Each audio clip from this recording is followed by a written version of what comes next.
a personal story about kind of how I got started. So a couple years back, it was in August of 2016, actually, and I had to pull over in the middle of rush hour traffic to puke in the middle of the street. It's really awesome.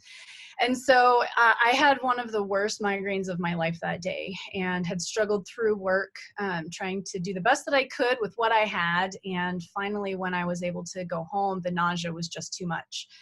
And, you know, sadly, I know that there are a lot of people a lot of my patients have similar embarrassing stories like that. And so that kind of led me on this path of, you know, really diving a little bit deeper and creating the program that I created for my migraine patients. Because I have also struggled with chronic headaches since I was 16 and I was rear-ended in a traffic accident. And ever since then, I had a headache 24/7. I'd go to bed with one, I'd wake up with one.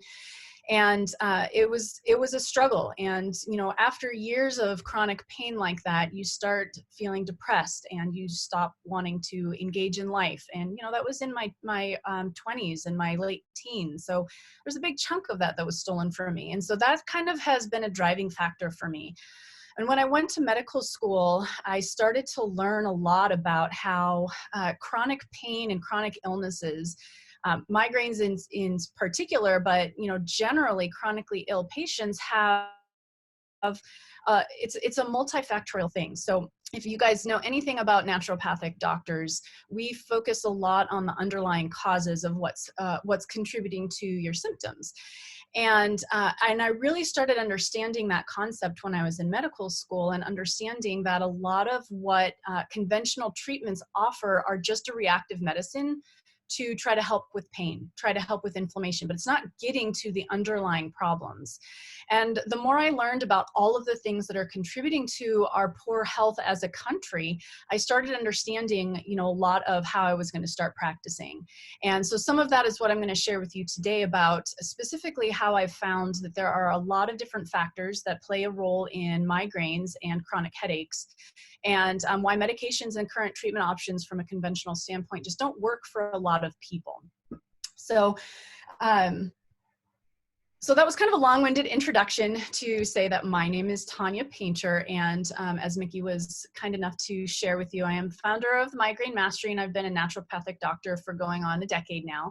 And my favorite patients to work with are the chronic ill patients who have not been able to find any relief from conventional options, because this is how I approach my patients, is with this multifactorial approach. So it's my pleasure to kind of go over some of these things with you today as far as the migraines.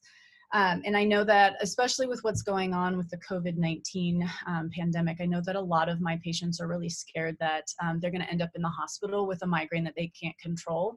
And so I feel like this talk came at a really good time to be able to spread the message about, you know, there are different ways to control it so that you don't have to end up in the ER. So, all right, so let's go into some of the statistics around migraines. So when I was doing some research on this, I found that in 1 year, let's see if I can move this out of here. In 1 year alone, we miss 157 million days of work because of migraines and chronic headaches, which is 430,000 years of man years, right? So in 1 year, we're having enough sick time to span the time from current humans to the Neanderthal days, right? In 1 year. That is a lot. 1 year cost of migraines in the US is $37 billion. So that would pay for almost 10 Mars mission in 1 year. And we do this every year. And globally, 1 billion people live with migraines. So that's 1 in 7 people worldwide. So in the US alone, about 18% of women suffer from migraines, and that equates to about 39 million people. So you can see why this is such a big deal. It affects our ability to function at home, at work. You can, you know, as I shared, there's a lot of missed work opportunities. It's a big financial burden on the healthcare system. And that's just generally speaking. Now, if you think about the specific person, how it affects their ability to function. I have so many of my patients that are chronically ill. They struggle with depression and anxiety and fears around, what's this going to do to me long term? Am I going to suffer from stroke or Alzheimer's or some other, something else going on, down the road? Or what about side effects from medication? So there are a lot of concerns that chronically ill people have. And if you've struggled with migraines or chronic headaches, you might resonate with some of those fears. And another one that I hear commonly is, I don't know if I'm going to run out of options to treat it and nothing is working. And is this the rest of my life? Which is a really, really depressing thought for most of my patients. And suicide rate in chronically ill people, and not migraine sufferers in particular necessarily, but all chronically ill people, is very, very high because the level of pain that they have and their inability to find relief or any kind of cure to give them back any meaningful life anymore. They can't even go to the grocery store without feeling wiped out for the next 3 days. So this is a major problem for a lot of my patients. So we have, when it comes to migraines, we have four different types of medications that fall into two classes. So one is a preventative treatment, and the second class is for decreasing inflammation, and is more of a responsive, a reactive treatment. And so they address 4 areas. So these two types of medications address 4 different areas.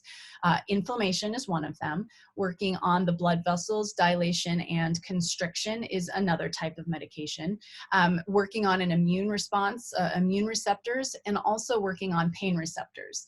So those are the only, and neurotransmitter, not immune receptors, neurotransmitters, so serotonin in particular. And so those are the 4 different types of medications that are available from a conventional standpoint. Now, there's multiple medications in each class that can contribute, but by and large, we're looking at 4 different approaches to migraines. Unfortunately, about 40% of migraine sufferers just don't respond well to medications, if at all. And when we're measuring the success of a medication when it comes to migraines, we're talking about a 50% reduction of intensity of the migraine. So it doesn't stop them. It doesn't change how frequently a migraine is experienced, but it does change how the level of pain, I guess, the by 50%. So that's considered a success. And in my opinion, that's just really not a great track record, because 50% of a lot of pain is still a lot of pain. So it might allow them to be functional, but there's still not a lot of joy and not a lot of relief that's being experienced by my patients that don't respond well to the medications. And even the ones that do respond well, it's still not a great way to live, because they're always, watching out for the next thing that's going to trigger a migraine. They're always watching out for, should I go on this vacation with my family, or is the stress of travel going to be too much? Am I just going to be spending the whole time in a hotel room, having to worry about refilling all their migraine medication? So there are just a lot of things that are really hard for a lot of my patients that don't respond well to the medications. And one of the reasons why, the real problem that we're dealing with here, is actually that migraines have 48 or more known causes, and medications only address 4 of those, as I had mentioned. So the thing about migraines is that they're a multifactorial illness. And so when we're only addressing 1 or maybe 2 of those factors, we've got 46 to 50 other things that are possibly going on that are not being explored and not being addressed. And so that's some of what I want to go over with you today, as some of those other underlying causes that can contribute to that body burden of inflammation and why you keep getting recurrent migraines and headaches. So, unless your particular flavor of migraine for that day happens to be one of those 4 types of medications, then the medications just aren't going to work. And so that can be why some of my patients will respond one day, they respond pretty well, but then the next time they try taking it, they feel like it didn't really do a whole lot. And it's very inconsistent, which can be really frustrating, because then they don't understand, what's causing their migraine and why is the medication not always working. And it's because most of the time migraines have migraines have more than one thing that's going on with them. So it's not only one of these 48 things, it's usually 5 or 10 of these things all happening at the same time. And when your body reaches a certain amount, then that's it, game over, migraine is. So it can be a combination of hormones and stress and no sleep and dehydration one time. And then it might be a combination of sugar and bright sunlight and a strong smell, another time. So it can be very confusing to try to tease out all of the things that are going on.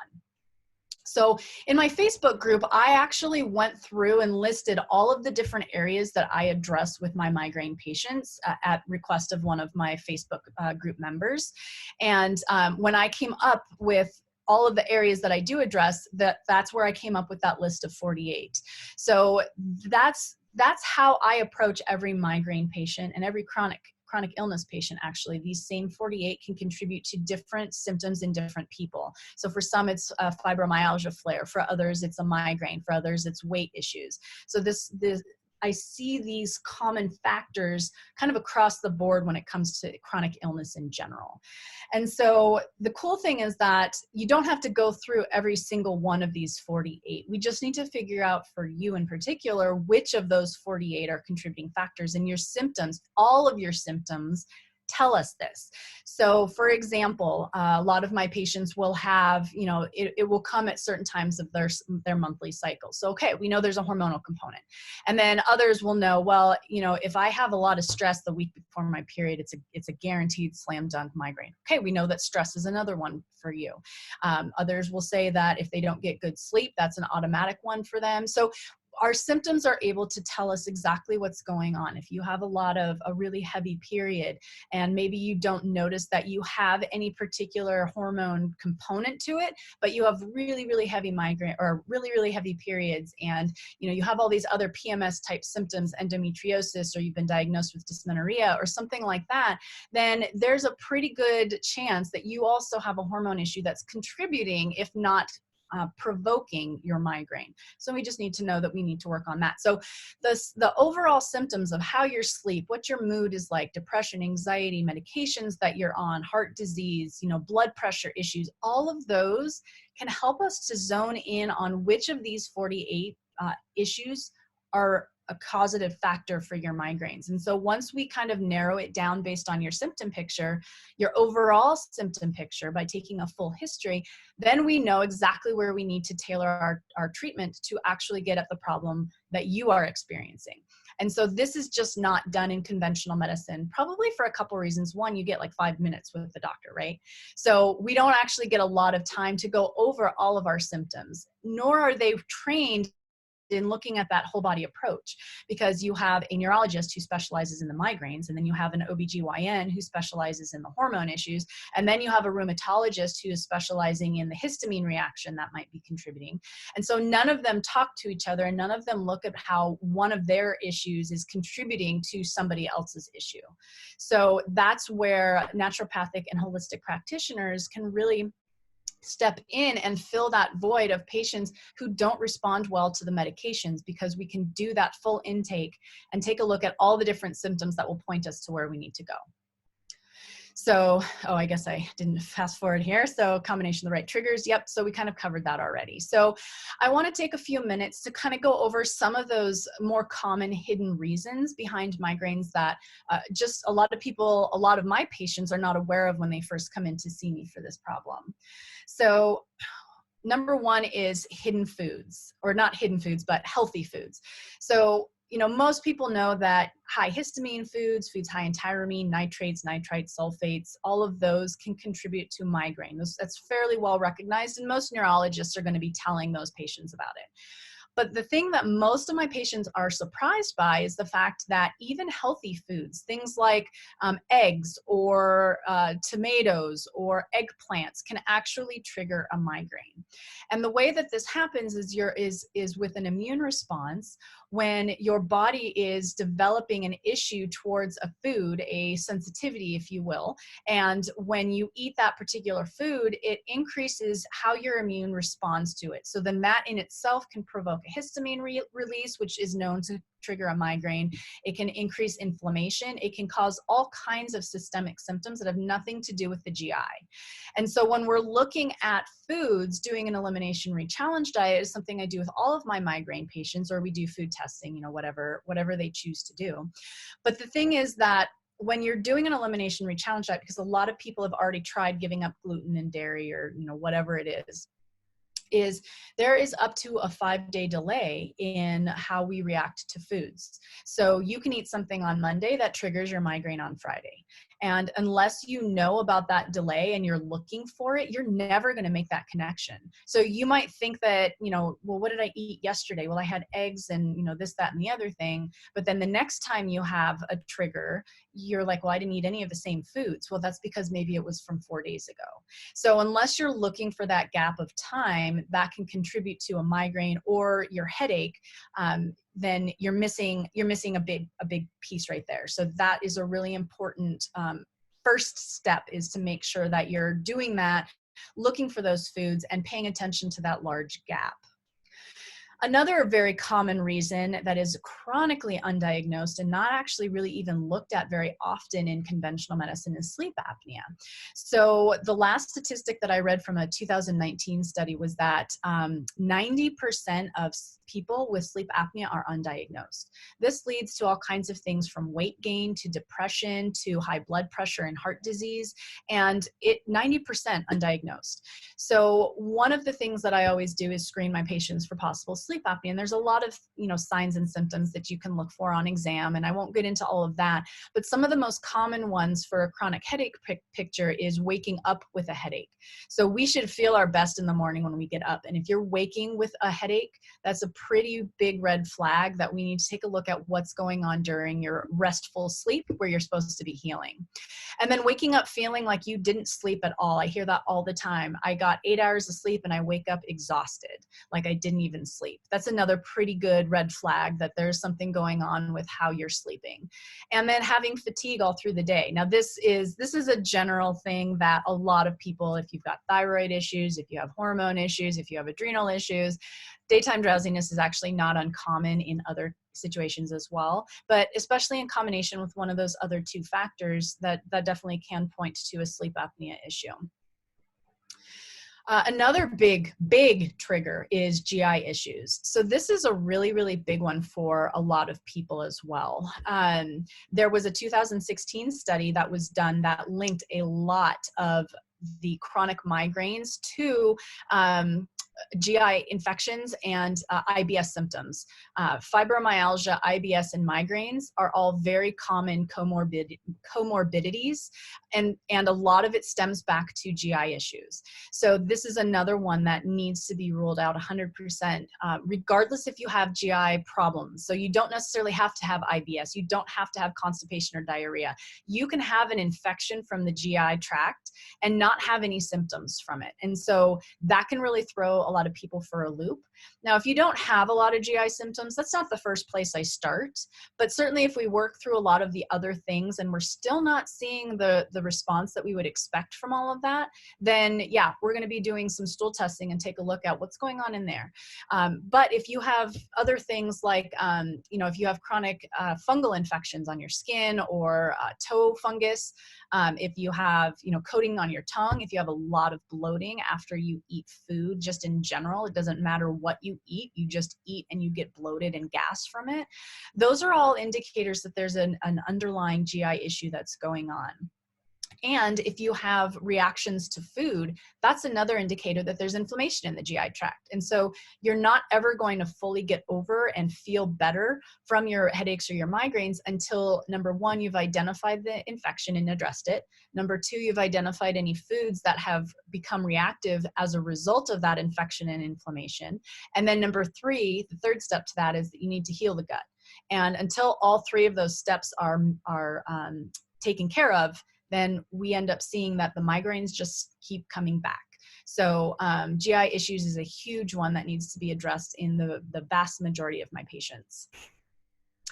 Another one is environmental. So this one isn't quite as surprising for a lot of people because a lot of my migraine and headache patients already know that they have quite a bad reaction to, strong scents and chemicals and things like that that will trigger a migraine. The problem here is more the fact that it's happening, and we need to figure out exactly why those types of things will trigger inflammation in one person and not another. And a lot of that comes down to what they've been exposed to, through childhood, what their genetics makeup or genetic makeup looks like, how they're able to detoxify.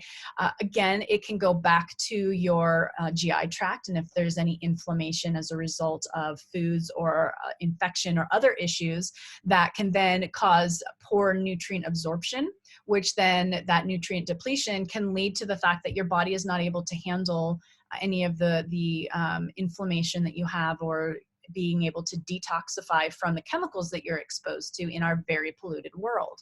And so again, identifying and removing any of those triggers, but then really doing a lot of work on detoxification, resupplying the nutrient line to make sure that you have enough nutrients on board to continue that healthy detox process is vital, because you can feel better in the short term, but long term, you're still going to run into that problem. And eventually you're going to redeplete things until you really get down to the bottom of it and figure out, well, how are my genetics working? How are my nutrients being absorbed? What do I need to do to heal that piece? And so that kind of leads me into the next two slides, is the poor detoxification. So we live in a super, super polluted world, and we all have to deal with toxins every day. There's no getting around it. And so a lot of patients that are not able to properly detoxify, and what I mean by that is break down and get rid of the chemicals that we're exposed to, then if we can't do that for one reason or another, whether that, again, as I mentioned, is related to liver congestion or lymphatics are not working well. There's a lot of different things that can play a role in our detoxification, which I won't get into right now. It's a whole nother conversation. But there are a lot of things that can become backed up from the cells all the way down to the organs, and our ability to eliminate that waste. So we're talking about how our kidneys are functioning, able to produce urine, and how our bowels are able to move, and ensuring that we're having regular bowel movements. And I would say probably 90% of my patients think that a normal bowel movement is about one every other day, and they don't think that they're constipated, when we should, in reality, an ideally working bowel should be having a bowel movement about 30 minutes after you eat a main meal, so that we're talking 3 or 4 times a day. And when I tell my patients that, they're like, what? So that is a normal bowel movement, and we don't have that anymore. So I'm happy usually if I can get 1 or 2 bowel movements out of my patients a day. So, there are a lot of other things that need to be worked on from the detox process in order to make sure that we're eliminating the waste that gets recirculated in the body if we're not getting rid of it. So if it's just sitting there for 2 days after your liver has detoxed it and gotten rid of it into the intestines, then our intestines' job is to absorb stuff. So when it's just sitting there, it's reabsorbing all the chemicals and the things that we just detoxed, our hormones. Everything else is being reabsorbed, then has to go through that whole detox process all over again. And then our liver has to re-detox it. We're using up all the nutrients that we don't need to, since we've already done it once, but we're using up those nutrients. And so then we start seeing our stores being depleted. And then eventually you hit the point where you no longer have enough to continue doing that. And so that inflammation builds and builds and builds. And then that's when we start seeing these chronic illnesses pick up. And then another problem that we run into very frequently are the genetic mutations that occur. And we're finding some of the ones that are linked to migraines in particular are actually very, very common. So we're talking about, 60% of people have at least one mutation in some of the genes that are known to contribute to migraines. So there is no one gene that contributes to migraines, but there are multiple genes that play a role in migraines. So, and a lot of them have to deal with how our body is able to utilize those nutrients. So our B vitamins, our magnesium, things like that, that a lot of people know can contribute to migraines if they don't have enough of it.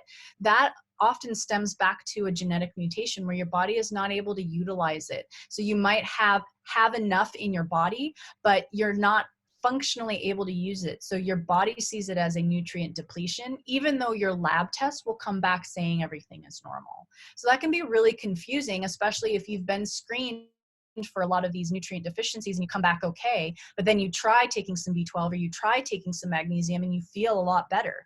That's because functionally you have a genetic mutation that is not allowing your body to utilize that nutrient in the way that it needs to be utilized. And so the labs are not being an accurate representation of you and your body processes.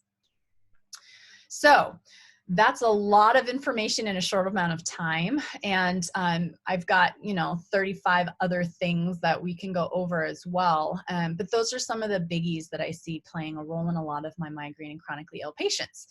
And so it's really important to have a doctor who works in partnership with you. So this is something that I'm a really big advocate for my patients. And I really encourage and prod them to be their own advocate as well. And I want to do the same for you guys. I want to make sure that you understand that the doctor is there to serve you as a partner, not to tell you what to do. And if they aren't willing to work with you to order, additional lab work or take your information that you found from talks like these or from the internet and actually have a conversation with you around it, if they just poo-poo any idea that you come up with, I'd think about finding a different doctor if you have the ability to do so based on insurance and your locale. Because really, there should be open conversation. Doctors are not gods, and we do not know everything because there is a lot to know. And not a day goes by that I don't actually learn something from one of my patients who brings in a question about something they read online. I'm like, I know nothing about that. Let me look into it, get back to you. And we do, and we have a conversation. And in more than one case, for sure, that was a big key thing for them that I learned from them, and it was great. So you should be finding a doctor who you can actually work with to get to the bottom of what's going on for you. And unfortunately, I hear all too often that if you have a diagnosis of migraines or if you have a diagnosis of fibromyalgia or depression, that they're kind of, how do I say this nicely? They're the garbage can, right? The doctor then just says, well, I don't know, it's just your fibromyalgia. It's just your migraines. This is your depression, right? And so then that's it. Like, that's the end of the conversation. So the fact that you're tired all the time is due to your depression.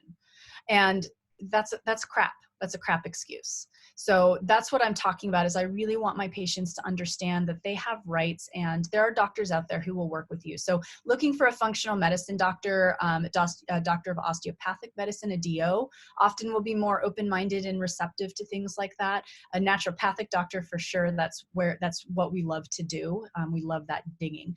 And, some chiropractors and some acupuncturists can also help kind of point you guys in the right direction too. So really do some looking in your area. And if you don't have a holistic practitioner on board with you, you might consider, establishing care with whoever you have in the area.